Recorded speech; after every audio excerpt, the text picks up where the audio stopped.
Hi folks, Eros here. I'm with Biocleaner, and today we have a special guest today, and we're gonna be talking about one of his projects on chicken processing and how it lowers the meal net cost of chicken processing plants and eliminate all their problems. So today our special guest is Bill Cort.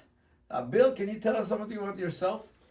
Hi, I'm Bill Cort. I own and operate Cort Wastewater Treatment System Services Incorporated, and I do design, install, and commission biocleaner systems in the Philippines. Okay, and then we also have with us Phil Bartlett. Phil, can you tell us something about yourself? Sure, I represent Biocleaner in New England and other parts of the United States, and I'm having a great time closing new business and going after new prospects with their engineers. Okay, and then we have Tony. Tony. Hi, my name is Tony. I'm the international manager for Biocleaner, and I'm looking forward to this topic because we're currently looking for reps in North America who want to hit the poultry industry and how to save on their operating costs or low meal net costs. So, Bill, can you tell us about your chicken processing project? Okay, our chicken, the design was for 80,000 heads per day, and BOD of strength of 2,000, COD 4,000, and TSS of 600, oil and grease of 200. The owners insisted on 6 months commissioning because they were not able to do everything that we need for them for their infrastructure. But after we were able to pass the everything, all the parameters. No, the challenges. What are the challenges that they have when you got into the plant? Was there a huge amount of odor? Yeah, well, yes. In fact, about 200 feet away from the infrastructure, the wastewater treatment, you could already smell the odor. It was different from the odor that's coming from the live chickens inside the processing, as to the odor from the wastewater treatment plant. Another problem they have is the oil and grease and the sludge. So for our audience that are in Europe and in Latin America, that's around 600 meters away from the sewage treatment plant or the ETP, the effluent treatment plant, is 60 meters. You can smell it. So, muy olor, Much odor. terrible. Yeah, mucho odor. Yeah. Okay. So, and then go ahead. I'm sorry. So after installing the units, well, first of all, they had explained that they wanted to use their own existing aeration. So we installed the OS type, or odor and sludge type of microbes. See the reactor. See the reactors. Yeah. Okay, I'm sorry. And then within 1 week after installing those units, I'm sorry, odor was gone. Not only beside the treatment plant, but even the 60 meters away when I first mentioned, it was gone. You cannot smell anything anymore. So that was the first that was solved right away, odor. Now, this must have brought a lot of confidence to the people at the plant. Yeah, well, yes, because that's what they used, a lot of chemicals just to mask the odor, and then they spend a lot of money in the sludge handling, because they had to drain and desludge their aeration tanks every 2 months. and they get about. Oh, they don't use sledge pumps and all that No, stuff. they Oh, physically oh, that's take it out. okay. They okay. drain the water, then No pipes. physically, Okay. physically haul it out of the tanks. Wow.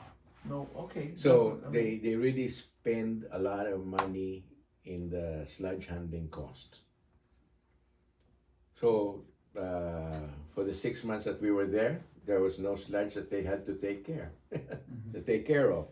They even tried to mix and find out, get water from the bottom of the pond, and they just drained the sludge. So that's the first. That's the what we eliminated: odor and sludge. So, and then we passed BOD.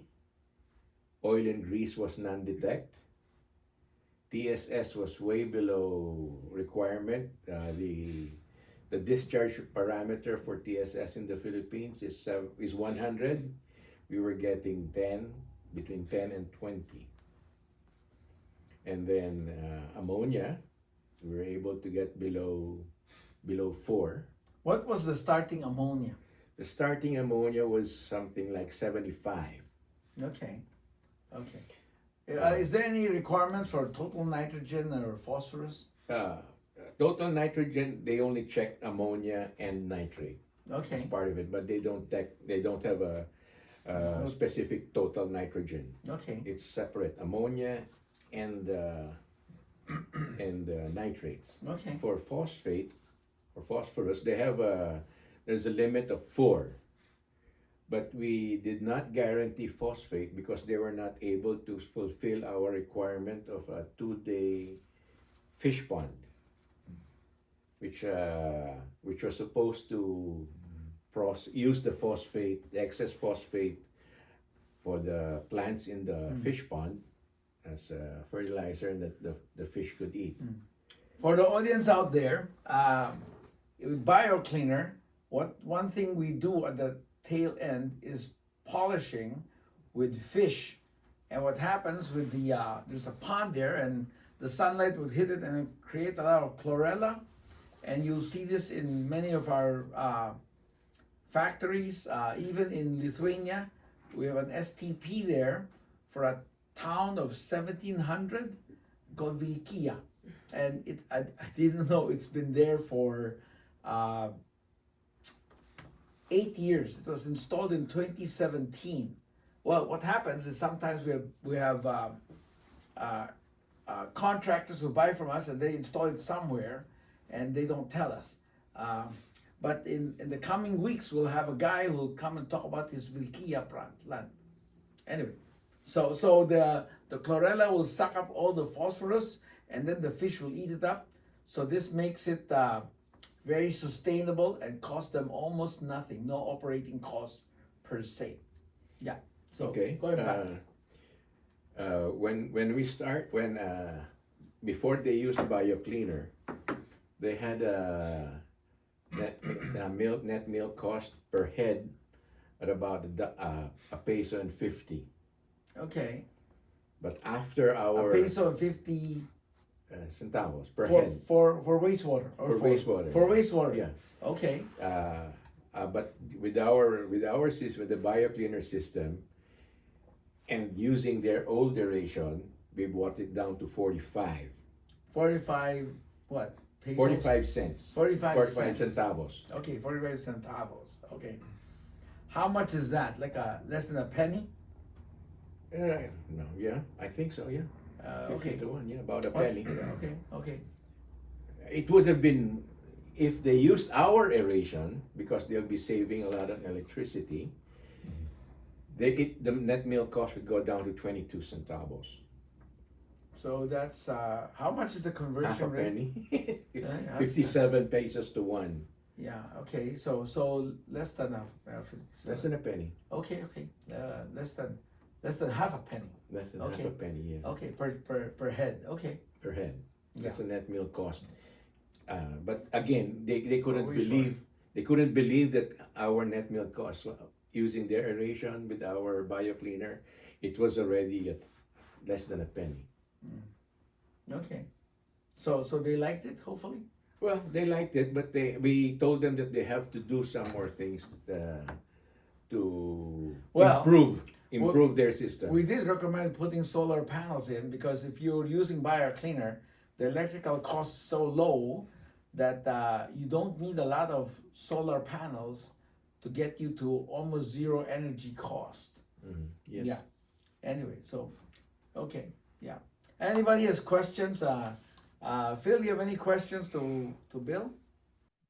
Yeah, but I was just wondering if you could repeat a few things. So the net, the original cost was $1.45, reduced down to 45 cents. Is that right? No, No, it's it's a a Philippine peso, peso, 45 peso and cents. 45. Can we convert that? 57 Yeah. to $1. So the old cost So, was 1 point 1.45 peso. divided by, I guess, 57 pesos to the dollar. 1.40, 57? Yeah. 0.025. So it's 2 cents. 0.025. Oh, Cents, 2.5 cents. 2.5 cents. And then it's now down to Yeah, that 45 cents. divided by 57. 57. 0.0078. Less than a penny. Yeah, almost half a penny. A little over half a penny. Let's say point seven. You said? 0.007. Huh? Point Let's say zero- 0.8 of a penny per, Yeah, 0.8 per of a head. penny. Okay. And the term that you used was low net middle cost. Is that what the word no. you used? So the low meal net cost is lowest operating cost for processing chicken. So it's a whole bunch of costs, but the portion for wastewater is just that much. Okay, Yeah. gotcha. The owner was actually the reason why he wanted to do this is to lower the cost so that they could lower the cost of chicken sold to the public. That's his. Yes, understood. Now you had also originally the BOD was 2,000 and Well, it you was lowered designed for 2,000. Yes. and what was it was lowered designed- to? Lowered to below 50. Actually, we're Okay. getting ranges from 3 to 20. And what about, Only 3. To BOD and 20. then you said COD was 4,000 and where'd that get down to? Oh well, in the Philippines, it was not required anymore for the COD, but based on the 3 to 20, it'll be below 50. Okay, gotcha.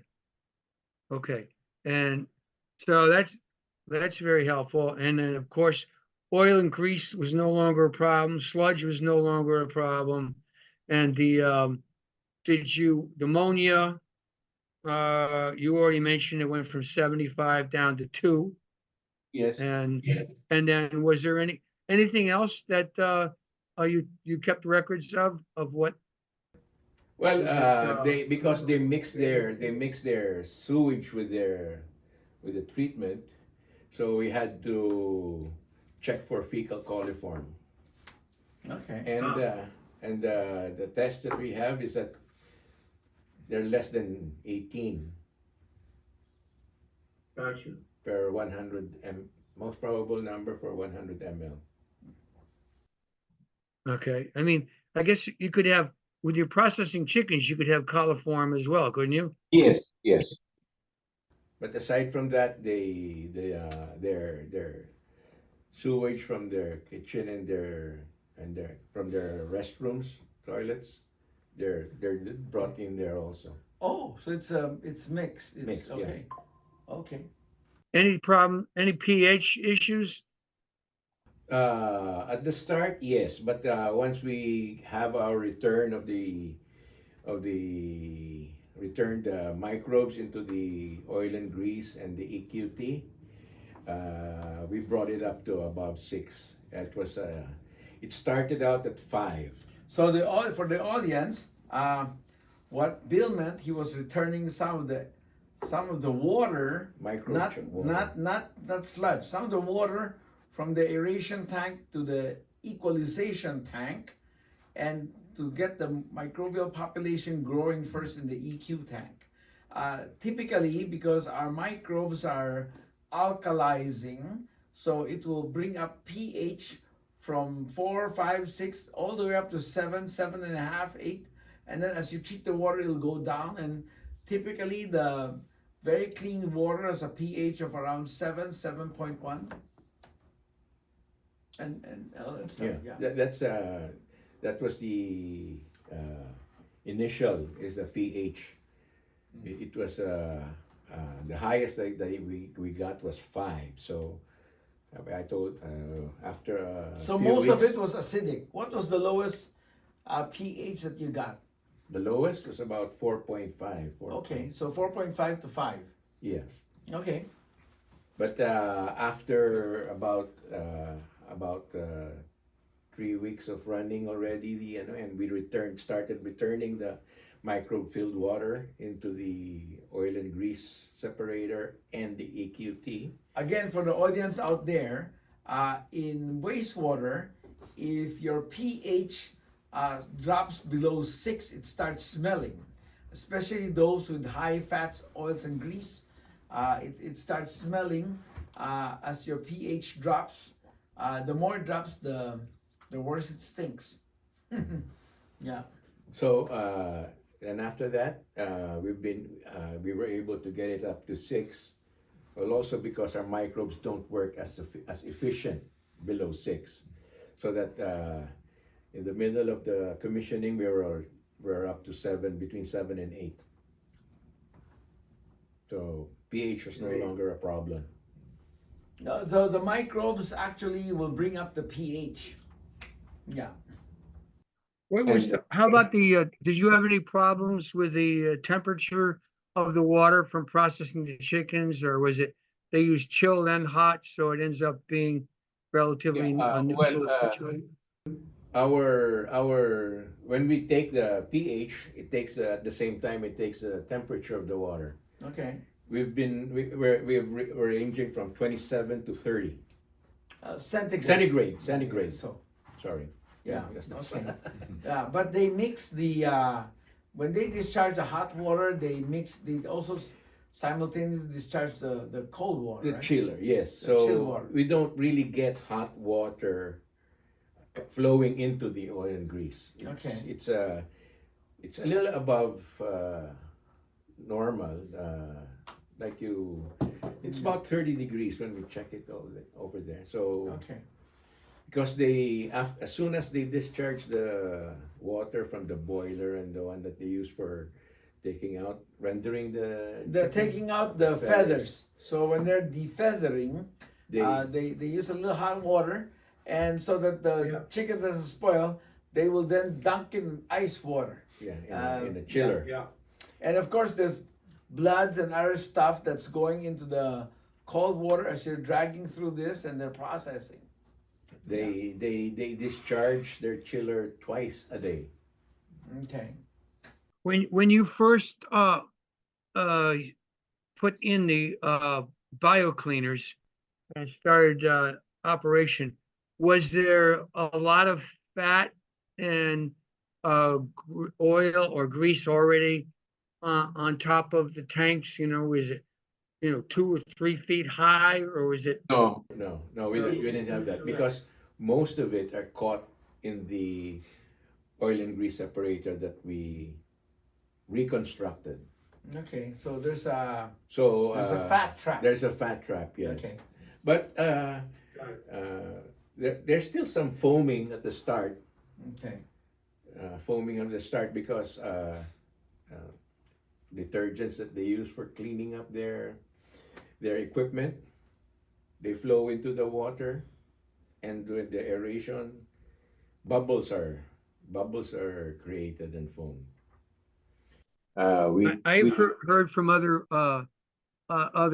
meat processing companies that the fat can become that's hanging around can be very, very smelly. In this particular situation, when you got rid of the odor in 1 week. Was the odor originating from the sludge or from the fat, or where was it coming from? From everything, from the water, from the fat. Yes, it does. It came from the fat. It came from the. Gotcha. But sludge was not really odors there, but it's basically the smell coming out from the water as the aeration is bubbles go out. You can smell it, and when So basically, there are biogenic aerosols up there.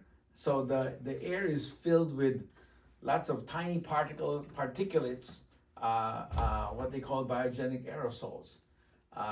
If the chicken was sick, it would spread disease quite quickly. You know what I'm saying? So whether it be virus or bacteria or fungus, it'll be all over the place. Yeah.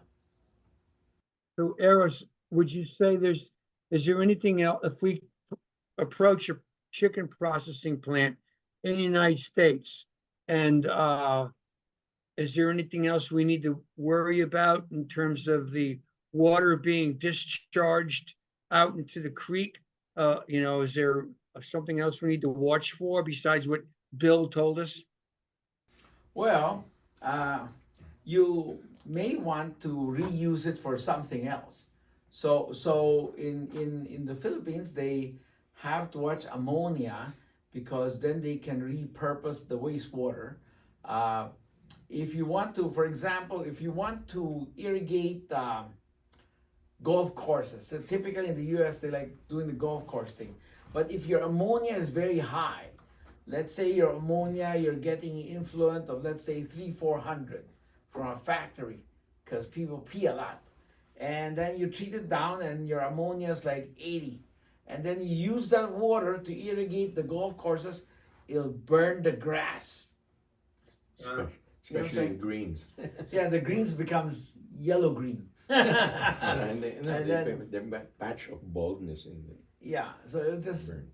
kill. So you want to get rid of the ammonia or lower it to around 4 before you can do that to protect the greens. Yeah. So you can reuse it, and then so mainly that you want the BOD to go away, the fats, oils, and grease, to minimize the cost of hauling, and also labor. Labor is a big issue.